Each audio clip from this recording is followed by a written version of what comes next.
1957, the United States government detonated 100 nuclear devices in a single calendar year and told the American people standing downwind that the radiation was, quote, no more harmful than a dental X-ray. That number is not a typo, 100. And buried inside the classified files that would take decades to pry loose from the Pentagon's grip is a detail so disturbing it reframes everything you think you know about the relationship between the American government and the people it governs. Some of those detonations were not accidental exposures. They were deliberate experiments on the population, without consent. What you are about to hear is not a conspiracy theory. Every fact in this video comes from declassified government documents, congressional testimony, and peer-reviewed epidemiological studies. The story is worse than the theory. Stay with this, because the part that will genuinely shock you does not come until much later, and it involves a calculation the government made that you were never supposed to see. The Nevada test site sits 65 miles northwest of Las Vegas. In 1951, the Atomic Energy Commission designated it as the primary continental location for nuclear weapons testing, selecting it for one specific reason articulated in internal documents. The land was considered, quote, virtually uninhabited desert terrain. The people who lived downwind of that terrain had a different word for it: home. The prevailing winds at the Nevada test site blow northeast. That is not a detail the Atomic Energy Commission discovered by accident. They knew it from day one. What they chose to do with that knowledge is the subject of files that sat locked in government vaults for over 25 years. Operation Plumbbob was the 8th and largest nuclear test series ever conducted on American soil. It ran from May 28th through October 7th of 1957. 144 days of continuous detonations across the Nevada desert. 29 nuclear devices were detonated above ground. Dozens more were fired underground, in shafts drilled hundreds of feet into the Nevada bedrock. The combined explosive yield was the equivalent of approximately 48 million tons of TNT. For context, the bomb that destroyed Hiroshima measured 15 kilotons. Plumbbob released the equivalent of more than 3,000 Hiroshima bombs over 5 months, and the official public statement issued the morning of each detonation was some variation of the same 2 words: no danger. The town of St. George, Utah sits approximately 137 miles downwind from the Nevada test site.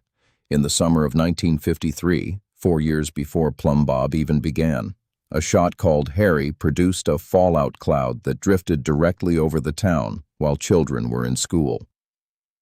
Internal AEC dosimetry readings taken that day registered radiation levels at the schoolyard that exceeded what the agency's own safety threshold allowed. The threshold was exceeded by a factor of 5. The AEC field team present in St. George that morning faced a decision. They had the authority to issue an evacuation order. They had the data in their hands showing the levels were dangerous. They called Washington, and Washington said, "Do not evacuate." The exact phrase that appeared in the subsequent field report, now declassified, was this: public alarm must be avoided at all costs. Not public exposure, public alarm. The distinction matters enormously. They were not primarily concerned with whether people were being harmed. They were concerned with whether people knew they were being harmed, and by 1957, the scale of that exposure had grown to a degree that internal AEC scientists were actively alarmed. Fallout from Operation Plumbbob was detected in measurable quantities across 48 states. Radioactive iodine-131, the isotope that concentrates in the thyroid gland, particularly in children, was found in milk samples in cities as far east as New York and as far north as Minnesota. Not trace amounts. Measurable amounts. Amounts that triggered concern inside the agency that never reached the public. A 1957 internal memorandum, declassified in 1994, explicitly recommended against public disclosure of the milk contamination data because, and this is a direct quote from the document, the psychological impact on the dairy industry and public confidence in food safety would be severe and disproportionate to the actual hazard. They decided for you what was disproportionate to your health risk, without telling you there was a health risk. Here is where Operation Plumbbob becomes something more than a story about negligence, because some of what happened during those 144 days was not an accident of policy or an oversight of risk management. Some of it was designed. The Pentagon and the AEC ran a series of programs under the Plumbbob umbrella specifically engineered to gather data on what nuclear weapons do to human beings. Soldiers were the primary subjects. Approximately 18,000 American military personnel were positioned at varying distances from Plumbbob detonations, some as close as 2 miles from ground zero, and ordered to advance toward the blast site within minutes of detonation to test their ability to function in a post-nuclear battlefield environment. 18,000. These were not volunteers in the traditional sense. They were soldiers following orders. Many of them were not told what the long-term risks were. Several testified decades later that they were explicitly told the radiation was safe and that anyone who raised concerns was threatening national security. But the soldier experiments were, in a grotesque sense, relatively known. What was buried far deeper in the classification system was a separate set of studies conducted on civilian populations, specifically designed to measure what happens to a non-military population under chronic low-dose radiation exposure. The government identified the downwind communities of Nevada and Utah as a, quote, naturally occurring control group.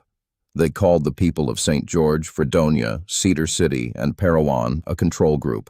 These towns had populations, families, children who drank milk from local cows, people who grew vegetables in backyard gardens directly under the fallout path, and the government tracked them, quietly, through death certificates, cancer registry data, and hospital records that field teams gathered without the knowledge or consent of the communities being studied. This is not speculation. The data collection protocols are in the declassified files. The instructions given to field teams explicitly state that data collection must not alarm local residents or suggest federal monitoring. By the late 1960s, the data the government had been quietly collecting started telling a story they could no longer easily manage. Leukemia rates in the downwind counties of Nevada and Utah began rising in the late 1950s. In some communities, they rose at 2 to 3 times the national average. In children under 15, the population most vulnerable to radioactive iodine-131, the numbers were, by any epidemiological standard, extraordinary. Dr. Edward Weiss, an epidemiologist working for the United States Public Health Service, began tracking leukemia deaths in the St. George area in the early 1960s. His findings showed a statistically significant elevation in leukemia mortality that correlated directly with proximity to fallout exposure zones. He submitted his findings to his supervisors in 1965. His study was classified, not peer-reviewed, not published, not shared with the affected communities. Classified. It would not be made public for 17 years. When it was finally released in 1979, only because of a Freedom of Information Act request filed by a journalist, it ignited a firestorm that led directly to one of the most damning congressional investigations in American history. The congressional subcommittee that subsequently examined the AEC's conduct found evidence of what they described in official language as a systematic pattern of suppression of scientific findings that contradicted the public safety narrative. The report was titled, "American Nuclear Guinea Pigs." That was not a journalist's headline. That was the United States Congress describing what its own government had done. Now here is the element of Operation Plumbbob that the above-ground fallout story almost entirely overshadowed, the underground detonations and what they did to the water beneath the Nevada desert. The Nevada test site sits above a complex series of aquifers, underground water systems that flow slowly but continuously through fractured rock and soil. Water that enters those systems in Nevada does not stay in Nevada. Beginning with the first underground shots of Operation Plumbbob, nuclear devices were detonated in shafts drilled hundreds of feet into the Nevada bedrock. The purpose was containment. Underground detonations were sold to the public as cleaner, safer, because no mushroom cloud rose into the atmosphere. What the press release did not mention, what the internal documents show the AEC absolutely knew, was that underground detonations do not eliminate radioactive contamination. They direct it downward, into the ground, into the water. A 1962 United States Geological Survey report, classified at the time of its completion, found radioactive tritium, strontium-90, and cesium-137 in groundwater samples taken from monitoring wells around the Nevada test site perimeter. 3 isotopes, each with a half-life measured in decades, each capable of traveling through underground water systems for hundreds of miles before being detected. Strontium-90 is particularly insidious. It mimics calcium in the human body. When it enters through contaminated water or food, the body deposits it in bone. In children, whose bones are actively growing and absorbing calcium at accelerated rates, strontium-90 concentrates at levels far beyond what an adult would accumulate. The Baby Tooth Survey, a scientific study run from 1958 through 1970 that collected over 300,000 baby teeth from children across the country and tested them for strontium-90, found a dramatic spike in contamination levels beginning in 1958. Children born in the late 1950s had strontium-90 levels in their teeth 50 times higher than children born before atmospheric testing began. 50 times. And the contamination was not localized to Nevada. It was national. Cities across the American Midwest and Northeast showed elevated strontium-90 in children's teeth. The contamination pathway was the same one the AEC had refused to publicly acknowledge. Fallout depositing on pasture grass, cows consuming the grass, strontium-90 entering the milk supply, children drinking the milk. The government knew. Internal AEC memoranda from 1958 show that senior agency officials were briefed on the milk pathway and the Baby Tooth Survey findings simultaneously.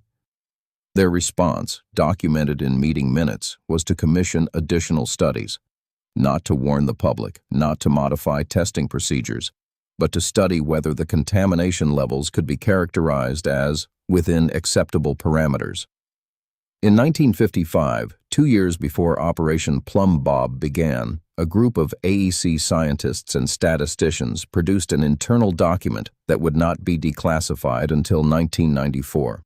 Its title was Estimated Casualties from Continental Nuclear Testing, Probabilistic Assessment. What that document contained was a calculation, a specific, deliberate, mathematically derived estimate of how many American civilians would die from cancer as a direct result of the planned nuclear testing program. They predicted, before the tests began, that their testing program across the 1950s would cause between 11,000 and 22,000 excess cancer deaths among the American civilian population. 11,000 to 22,000 people dead from cancers that would not have occurred without the testing program. And the decision made at the highest levels of the Atomic Energy Commission and the Department of Defense was that this number was, in their language, an acceptable cost for national security objectives. They ran the numbers, they knew the range, they approved the program anyway, and then they sent scientists into St. George, Utah to collect death certificate data from a community they had already calculated would have a statistically predictable number of cancer deaths, without ever telling those people they were in anyone's calculation. The people in these photographs were not collateral damage in a war. They were American citizens, on American soil, in peacetime, and their government had already written their deaths into a probability table before the first bomb went off. The suppression of information about Operation Plumbob's health effects was not a matter of a few officials making a bad decision. It was institutional, structured, maintained across multiple agencies for decades through specific protocols. The AEC maintained what it called an information control program, a formalized system for managing what scientific data about nuclear testing reached the public. Scientists employed by the AEC were required to submit any research findings related to fallout health effects for internal review before publication. If those findings contradicted the official safety narrative, they were classified, delayed, or quietly suppressed. Dr. Harold Knapp, an AEC scientist, produced a 1962 internal study showing that iodine-131 exposure from a single series of tests in 1962 had delivered thyroid radiation doses to children in Utah that were 7 to 14 times higher than the AEC's publicly stated safety threshold. The AEC delayed publication of his study for 3 years. When it was finally released in a modified form, the most alarming dosage figures had been removed. In 1979, investigative journalist Barton Bernstein obtained an unredacted copy through the Freedom of Information Act. He published the original figures. The AEC's response was to dispute the methodology, not the data. The methodology, because the data was not disputable. The human infrastructure of this cover-up extended to the United States Public Health Service, which operated local monitoring stations in downwind communities. Station personnel were under instructions to report their radiation readings to Washington, but not to local health officials, not to local governments, and not to residents. The people whose towns were being monitored were specifically excluded from receiving the monitoring data. Their government was measuring their contamination and hiding the measurements from them. On July 5, 1957, the AEC detonated the Hood device, a 74-kiloton nuclear weapon suspended from a balloon above Yucca Flat, Nevada. It remains the largest nuclear weapon ever detonated above ground on United States territory. The fireball was visible from Las Vegas. The shockwave cracked windows in communities 40 miles from the site. The fallout plume, measured by AEC's own monitoring network, extended across 5 states.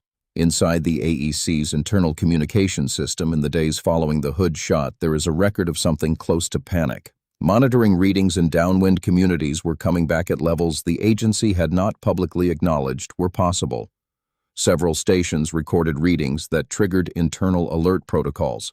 Washington sent an emergency message to field teams across the region. The message did not say, "Warn the public." It said, "Do not release monitoring data to local press or officials. Issue standard safety assurance. Await further instruction." The standard safety assurance issued to the Associated Press that week stated that, quote, "Radiation levels in the vicinity of the test site remain well within established safety parameters and pose no health risk to the surrounding population." That statement was issued while AEC internal monitoring showed readings 5 times above those parameters in St. George, Utah. 5 times above what they told the press was the safety limit, on the same day, in the same town. It took 22 years from the end of Operation Plumbbob for the cover-up to begin its formal unraveling. The catalyst was not a government whistleblower, it was a federal judge. In 1984, U.S. District Court Judge Bruce Jenkins issued a ruling in Allen Verde, United States, a lawsuit brought by 24 downwinder families, that the United States government had been negligent in its nuclear testing program and that 10 plaintiffs had suffered injuries directly caused by radiation from Nevada test site fallout. His written opinion was 289 pages long. It was a systematic, documented, citation-heavy indictment of the AEC's conduct across 3 decades. The key finding read as follows. The government of the United States deliberately and repeatedly chose to suppress information that its own scientists had determined posed a health risk to American citizens. Deliberately and repeatedly. The government appealed. The Ninth Circuit Court of Appeals overturned the ruling in 1987 on the grounds of sovereign immunity, the legal doctrine that the government cannot be sued for discretionary decisions made in the exercise of its authority. They could not be held liable because choosing whether to warn citizens about radiation from nuclear weapons was, legally speaking, a discretionary function of government. Discretionary. In 1990, Congress passed the Radiation Exposure Compensation Act. It provided monetary compensation to individuals who could document sufficient radiation exposure from nuclear testing and who had developed one of a specified list of cancers. $50,000 for a cancer that came from your government detonating nuclear weapons upwind of your home without telling you. Over $2.7 billion has been paid out to more than 40,000 claimants since 1990. Each of those 40,000 claims represents a human being, or the family of a human being who did not live long enough to file their own claim, who was harmed by what the government did and then deliberately concealed. Here is what the documents prove, assembled together for the first time from 4 decades of declassified files, congressional testimony, and court records. The United States government chose the Nevada test site, knowing that prevailing winds would carry fallout over populated areas. The Atomic Energy Commission established an internal information control program specifically designed to prevent scientific findings about fallout health risks from reaching the public. In 1955, government scientists produced a classified probabilistic estimate showing that the testing program would cause between 11,000 and 22,000 civilian cancer deaths. The program was approved anyway. During Operation Plumbbob in 1957, the government issued false public assurances of safety while internal monitoring data showed radiation levels significantly above their own safety thresholds in downwind communities. Scientists who produced findings contradicting the safety narrative had their work classified, delayed, or modified before publication. Underground detonations contaminated groundwater with radioactive isotopes that persist for decades, and this contamination was tracked internally and withheld from the public. The downwind communities of Nevada and Utah were monitored as a, quote, naturally occurring control group, experimental subjects who never consented to be experimental subjects. This is not a story about a government that made mistakes under uncertainty. The uncertainty was manufactured. The internal documents show that at every major decision point, where to test, how to handle elevated readings, whether to publish scientific findings, how to respond to community cancer clusters, the decision made was the one that protected the testing program, not the people. The Nevada Test Site, now renamed the Nevada National Security Site, remains an active federal facility. The groundwater contamination documented in the classified 1962 USGS report has been monitored on a continuous basis since its declassification. Current monitoring data, available through the Department of Energy's public environmental reporting, shows that tritium and other radionuclides from the underground tests remain present in subsurface water at the test site. The migration of those contaminants continues to be tracked. In 2022, Congress expanded the Radiation Exposure Compensation Act to include additional downwinder communities and extended the geographic coverage to include communities in Idaho, Colorado, Montana, New Mexico, and Guam, acknowledging for the first time that the contamination area was far larger than the original 1990 legislation recognized. The expansion passed with bipartisan support and was, quietly, an acknowledgement that the government had been compensating too few people for 32 years.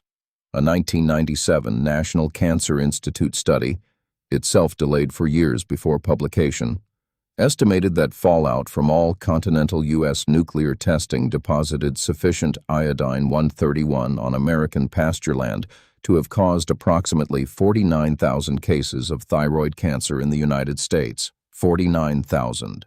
Most of the people who developed those cancers never knew where they came from.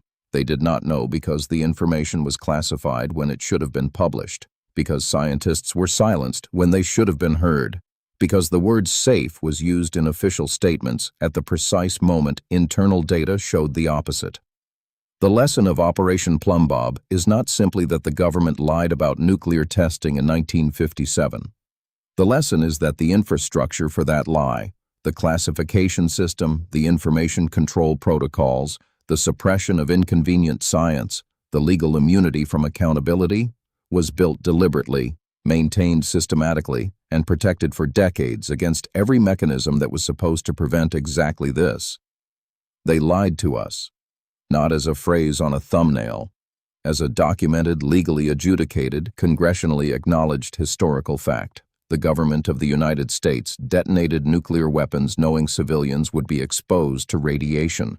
It calculated in advance how many of those civilians would die. It classified the science that confirmed the harm. It monitored the dying communities as a control group. It issued false assurances of safety, while internal data showed the opposite. And it used the doctrine of sovereign immunity to shield itself from legal accountability when the truth finally came out. Every word of what you just heard is sourced. Every document exists. Every figure is public record. The final detail, the one that should follow you after you close this video. In 1994, when the casualty estimate document was finally declassified, a reporter asked a Department of Energy spokesman whether the government stood by the decision to proceed with testing despite the projected civilian death toll. The spokesman's response was recorded and is publicly available. He said, The testing program served vital national security objectives, and those objectives have to be understood in the context of the threat environment of the era. Not an apology, not an acknowledgement, a restatement of the original justification. 40 years later, using the same language as the 1955 document that calculated your death was an acceptable cost. They did not change their answer. They never had to. Because the infrastructure that made the lie possible in 1957 was never fully dismantled. The classification system still exists, the sovereign immunity doctrine still stands, and the 49,000 thyroid cancer cases, the 40,000 RACA claimants, the 18,000 soldiers ordered to march toward the blast, the children of St. George who drank the milk and grew the bones that stored the strontium, none of them ever received the one thing the government could have given them for free: the truth, before it was too late. If this video reached you, there are 49,000 reasons to share it. The next video on this channel covers a declassified program that ran parallel to Operation Plumbbob, one the government ran inside American hospitals on patients who never knew they were part of a nuclear experiment. The documents were classified for 50 years. What they did to those patients is not something you will find in a history textbook. Subscribe, because the next document they hoped you would never see is already waiting.